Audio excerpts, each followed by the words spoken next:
civiltiesisko atbildību, tātad gan varbūt disciplināra atbildība un administratīvā, gan civiltiesiskā un administratīvā atbildība. Protams, arī vecums. Atceramies, ka administratīva atbildība iestājās, ja fiziskā persona, kura līdz administratīva pārkāpuma izdarīšanas brīdim sasniegusi 14 gadu vecumu.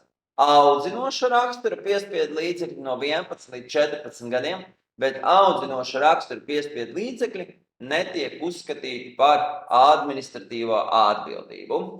Nepilngadīgā vecuma no 14 līdz 18 gadiem par administratīvo pārkāpumu piemēro audzinoša rakstura piespiedu līdzekļus.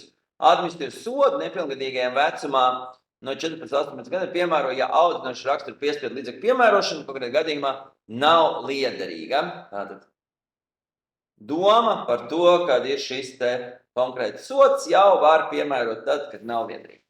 Vēl viens ļoti būtisks moments, ka ja krimināla atbildība juridiskai personai var vai nevar piemērot?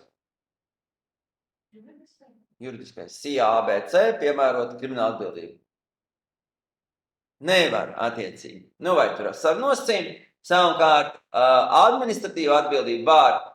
Tātad, un ko mēs šeit redzam, 7. pants, juridisko personu administratīvā atbildība arī var būt paredzēta gan likumā, gan pašvaldības saistošajos noteikumos.